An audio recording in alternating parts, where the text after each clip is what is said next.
1월 7일 목요일 아침 큐티 시간입니다. 오늘 함께 나눌 하나님의 말씀은 누가복음 3장 1절로 14절까지 말씀입니다. 디베르 가이사가 위에 있은 지 15해 곧 본디오 빌라도가 유대의 총독으로 헤롯이 갈릴리의 분봉왕으로 그 동생 빌립이 이두레와 드라고니 지방의 분봉왕으로 루사니아가 아빌레네의 분봉왕으로 안나스와 가야바가 대제사장으로 있을 때에 하나님의 말씀이 빈 들에서 사가랴의 아들 요한에게 임한지라.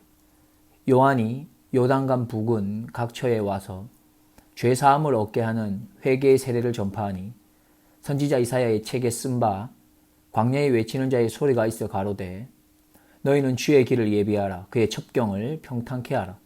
모든 골짜기가 메워지고 모든 산과 작은 산이 낮아지고 굽은 것이 곧아지고 험한 길이 평탄하여 질 것이요 모든 육체가 하나님의 구원하심을 보리라 함과 같으니라. 요한이 세례받으러 나오는 무리에게 이르되 독사의 자식들아 누가 너희를 가르쳐 장차 올 진노를 피하라 하더냐. 그러므로 회개에 합당한 열매를 맺고 속으로 아브라함이 우리 조상이라 말하지 말라. 내가 너희에게 이르노니 하나님이 능히 이 돌들로도 아브라함의 자손이 되게 하시리라. 이미 도끼가 나무 뿌리에 놓였으니 좋은 열매 맺지 아니하는 나무마다 찍혀 불에 던지우리라. 무리가 물어 가로되 그러하면 우리가 무엇을 하리까? 대답하여 가로되 옷 2벌 있는 자는 옷 없는 자에게 나눠줄 것이요 먹을 것이 있는 자도 그렇게 할 것이니라 하고 세리들도 세례를 받고자 하여 와서 가로되 선생이여 우리는 무엇을 하리이까 하매 가로되 정한 새 외에는 늑징치 말라 하고 군병들도 물어 가로되 우리는 무엇을 하리이까 하매 가로되 사람에게 강포하지 말며 무소하지 말고 받는 요를 족한 줄로 알라 하니라. 아멘. 이것은 하나님의 말씀입니다. 오늘 본문의 1절 2절을 보면은 요한이 선지자로 등장할 때에 사회적이고 정치적인 상황을 말해주고 있습니다. 그리고 이어서 4절부터 6절은 세례 요한의 사역이 예언의 성취라고 하는 사실을 설명하고 있습니다. 그래서 4절 첫 부분에 보면 선지자 이사야의 책에 쓴 바라고 시작합니다. 하나님께서는 역사의 주인이십니다. 우리가 인간적으로 볼 때에 참 의문투성으로 가득한 세상의 역사의 흐름이라고 볼 수도 있지만 그 안에는 분명히 하나님의 역사하심, 하나님의 주권하심이 흐르고 있습니다.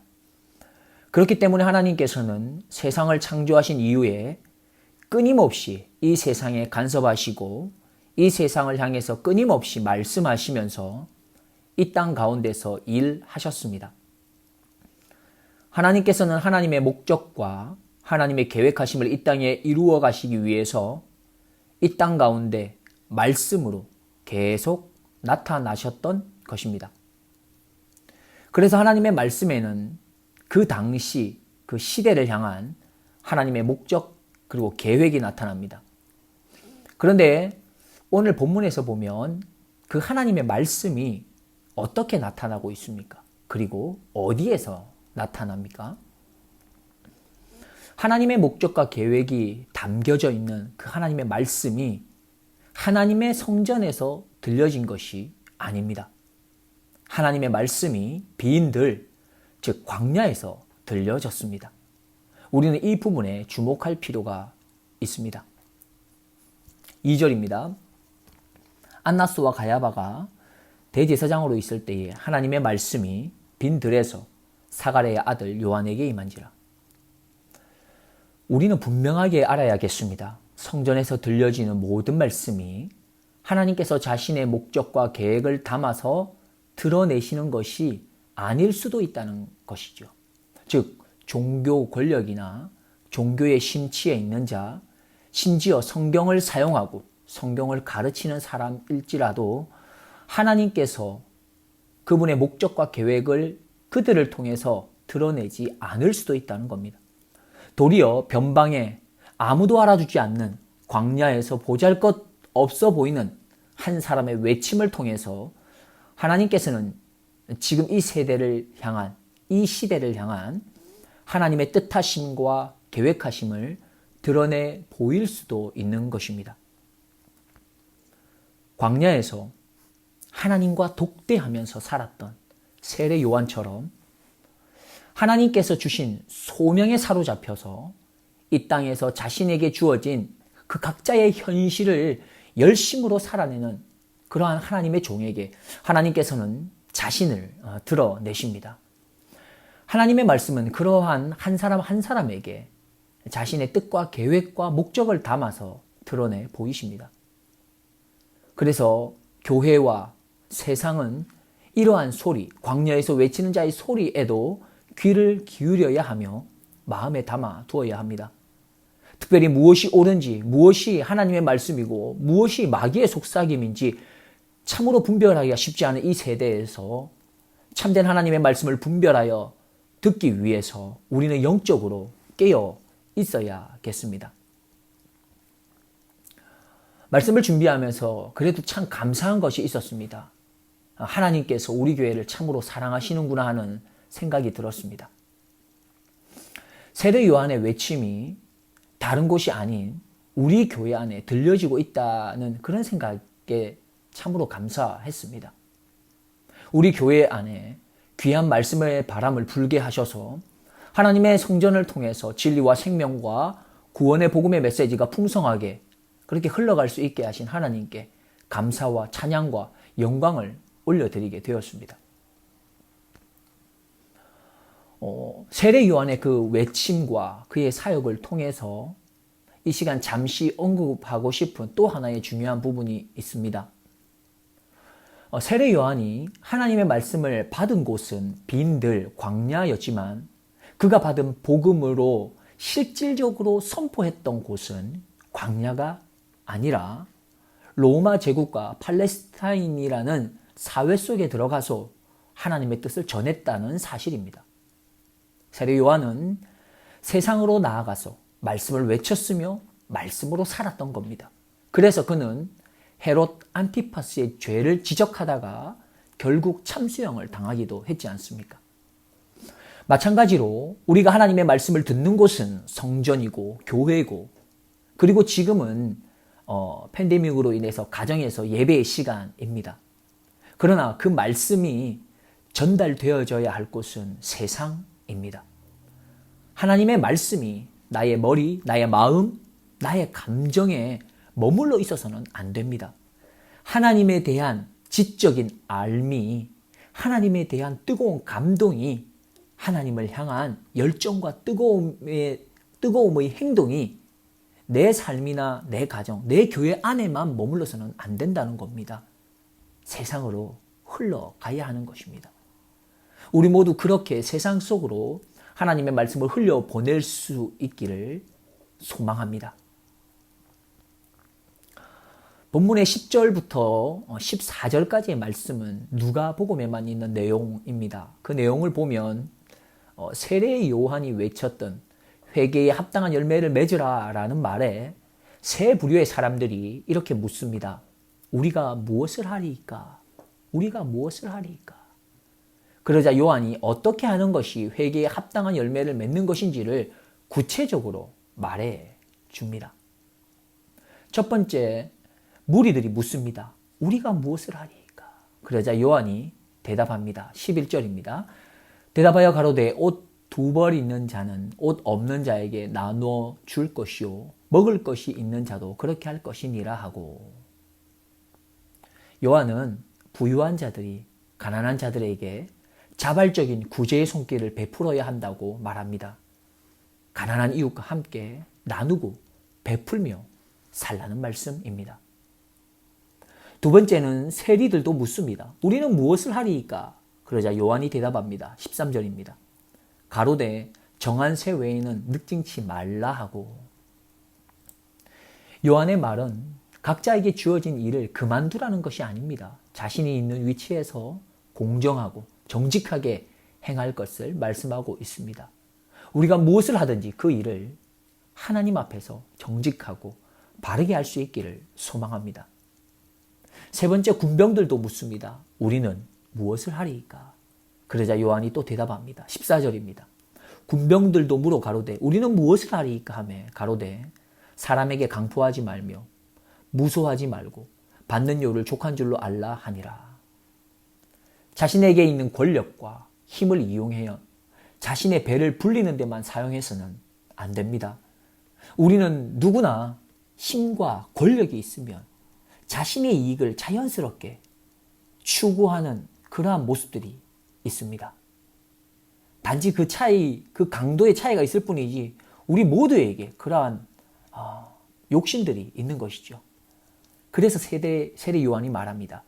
더 많은 욕심을 갖지 말고 바르게 자신의 자리를 지키라고 말합니다. 이렇게 위의 내용을 조금 정리해서 본다면 세례 요한의 외침인 회개에 합당한 열매를 맺으라, 좋은 열매를 맺으라, 이 말의 뜻은 회개를 한다는 것은 그 이후에 열매를 맺게 되는데 좋은 열매를 맺게 된다는 의미입니다.